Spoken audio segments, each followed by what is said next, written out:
Good evening, everyone. Thank you very much for joining us tonight. I'm excited to be here remotely to speak to you about the Endangered Languages Project. My name is Anna Ballou, and I'm the Outreach Coordinator for the Endangered Languages Project. I am a PhD candidate in linguistics at the University of Hawaii at Manoa in the United States. And in addition, I work with the Iasa community of southern Cameroon in Central Africa on language revitalization and documentation. So here is a photograph of the youth organization for the Iasa language. As you know, today there are about 7,000 languages spoken on Earth. However, almost half of them, or about 43% by our calculations, are at risk of falling silent. In India alone, the catalog of endangered languages includes 201 languages which are endangered or dormant, that is, they have no more living speakers. That means roughly 1/4 of all Indian languages are at risk of falling silent. Of course, the way one counts languages can be complex, so for a bit more on our policies about languages versus dialects, please see the document at this link. A bit more about language endangerment. Obviously, every language situation is unique. However, indigenous languages around the world, including in India, face many common pressures, such as historical or ongoing language suppression, including unfavorable language policies by national governments, forced assimilation, especially through residential schools and similar systems, or outright genocide, as you find in the United States history, Australia's history, and around the world. Similarly, indigenous languages often face stigma, low prestige, or prejudice from the dominant society. And indigenous peoples often face dispossession from their traditional lands, livelihoods, and knowledge systems, all of which contribute to language loss. Finally, indigenous communities often lack resources for mother tongue education, digitization and publishing in their languages, and all of the other activities which can help with language maintenance and revitalization. Obviously, there are complex factors beyond these which can contribute to the loss of indigenous languages, but that is a small sampling of the pressures faced by global indigenous languages. Today, the rate and scope of language shift is higher than ever before in known history. There has never been a time that we know of in human civilization that languages have been lost so rapidly around the world. However, the rates of language revitalization are now higher than they've ever been before. There is hope for endangered languages. To that end, the Endangered Languages Project is a resource to support language advocates and scholars in language documentation and revitalization, from North America to Africa to India and beyond. Who are we? We launched on June 21st, 2012, as a collaboration between four primary partners: the First Peoples Cultural Council, an Indigenous led nonprofit in Canada, the University of Hawaii at Manoa, a university specializing in language documentation and revitalization in the United States, the Linguist List, which is an online resource for linguists around the world, and Google.org, which is the nonprofit branch of Google. Our lead partners in 2019 are the First Peoples Cultural Council and the University of Hawaii at Manoa. Part of the purpose of ELP is to address the problem that people who engage in language work in different parts of the world sometimes feel like they are working in isolation. A language revitalization worker in the United States may have no idea about the work happening in Papua New Guinea, and a language worker in Nigeria may have no way to connect with language revitalization workers in Guatemala. Part of ELP's role is to bring together these people from all over the world, researchers, activists, language champions, and others, to share and learn from each other in order to support one another's language efforts. So our main target audiences are language workers, including language teachers and learners, program coordinators, materials developers, indigenous activists, etc., and language researchers like yourself, linguists, anthropologists, sociologists, and so on, anyone who studies language. Our secondary audiences are policymakers and granting bodies, including governments at the local, state, and international levels, educators, both primary, secondary, and university level, as well as awareness groups around Indigenous issues and language issues. And finally, we aim to serve the general public, including journalists and the media, activists and allies in related fields, such as Indigenous sovereignty and cultural diversity. And we also aim to provide information to anyone who cares about endangered languages. So, what do we do? ELP is a multi-purpose project, but three of our main services are language information, provided by our Catalog of Endangered Languages, or LCAT. This is our database of information about all 3,400 plus at-risk languages in the world. We also provide multimedia language resources, so videos, audio files, documents, learning guides, and web links about specific languages. And we provide news and updates. We particularly like to share important news, inspiration, and useful information about language revitalization, documentation, activism, and more language activities via our blog, social media, and email newsletter. We are also currently developing 2 new services to support language documentation and revitalization around the globe. These include the Language Documentation Training webinars and the ELP Revitalization Help Desk, and I'll talk a little bit about each of our services. So, information about endangered languages is one of ELP's primary roles. Our information comes from the Catalog of Endangered Languages, which is compiled by the University of Hawaii at Manoa. All of the language data you will see on the website comes from the catalog. And this data is gathered from published materials such as journal articles, books, field reports, and so on, as well as communications from language organizations, researchers, and language workers like you. We aim to provide the most accurate, up-to-date language information possible and to provide it for free. We will never charge for our language information. The types of information we provide are focused on language vitality, so we do not provide information, say, on grammatical structures or phonological inventories.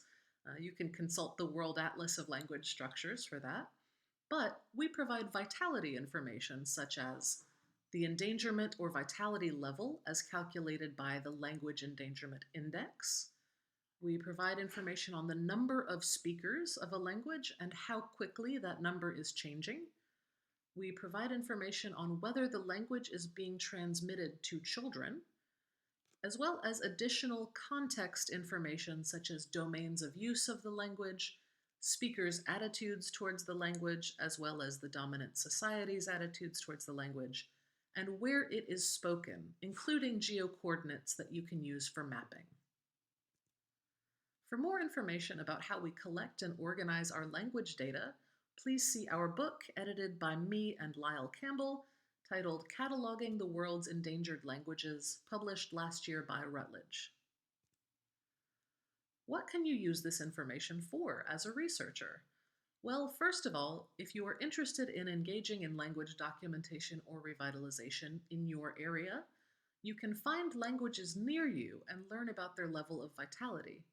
You can also look at languages with a specific language shift or language revitalization status, and you can connect with other researchers working on those languages. You can also use our data to support funding applications or policy proposals with data about a language's vitality. For example, the catalogue classified a specific Australian Aboriginal language as dormant. That is, our website verified that there were no longer any living speakers.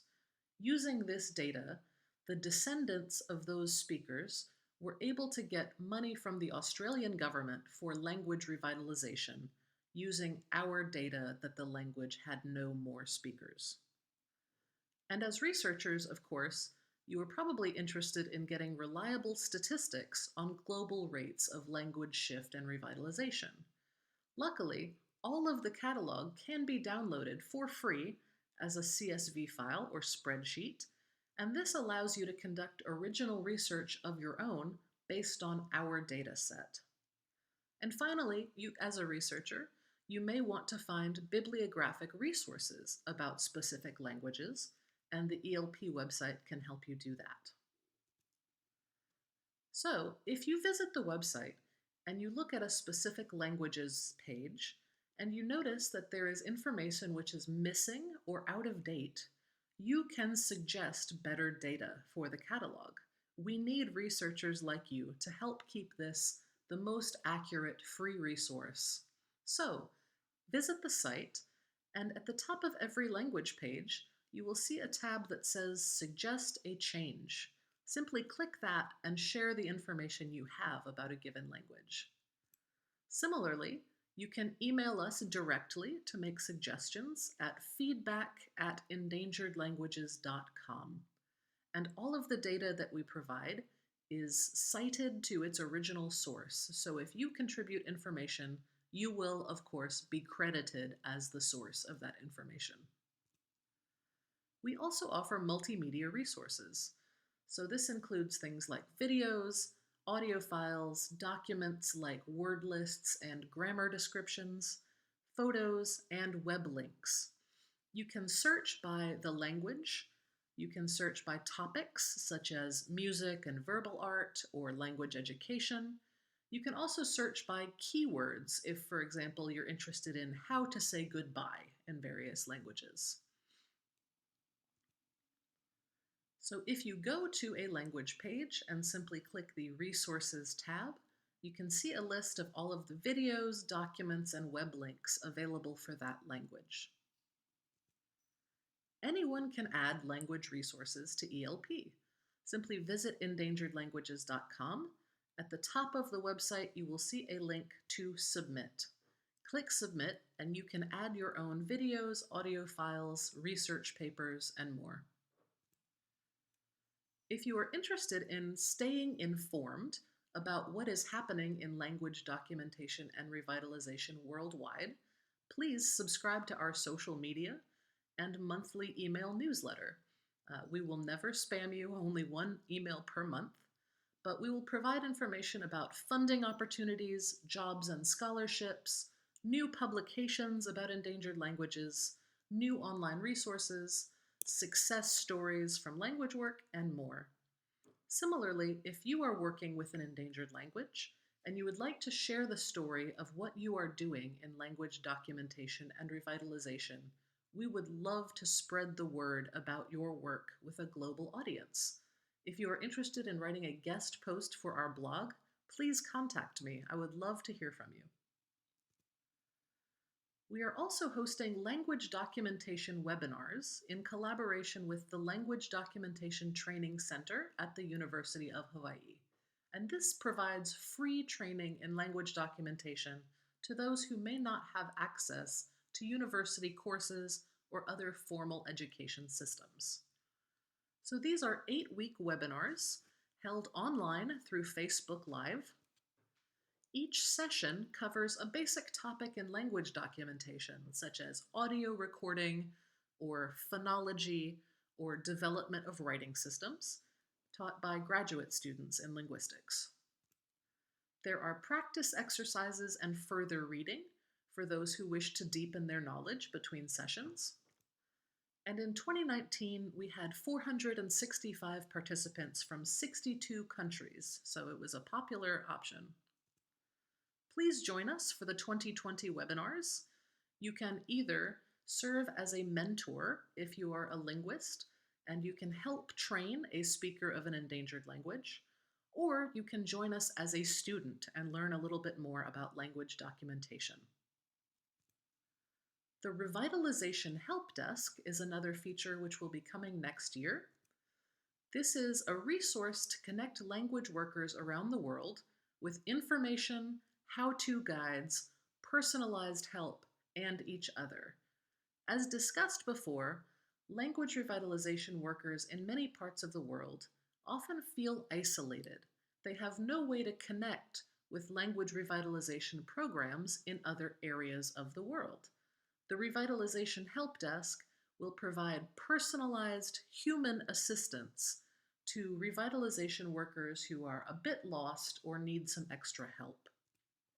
If you work with a language revitalization program and you would like to share what is working for your program, what challenges you are facing, or other lessons that could help other language revitalization programs, please contact me at anna@endangeredlanguages.com and help support language revitalization in India and around the world.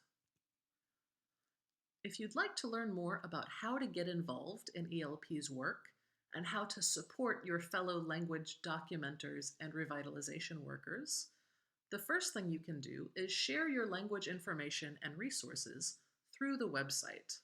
Simply go to endangeredlanguages.com and suggest updates to our information or share your video, audio files, and documents. You can also contribute important news, events, and successes in language work for us to share with the world via our social media and blog. You can also sign up to be a mentor for the language documentation webinar or join us as a student. And you can help us build a useful revitalization help desk for other language workers around the world. Please contact us to tell us what is working and not working in your language revitalization program. Finally, the ELP website is currently available in 9 languages. However, none of those are languages of India, and that is a major absence for us. We wish to improve access to the ELP site for speakers of Indian languages. If you are interested in helping us translate the website into any Indian language, especially indigenous or tribal languages, please contact us, and we would love to have you help us. Thank you very much for your kind attention, and please feel free to contact me with any questions or feedback at anna@endangeredlanguages.com. Thank you so much.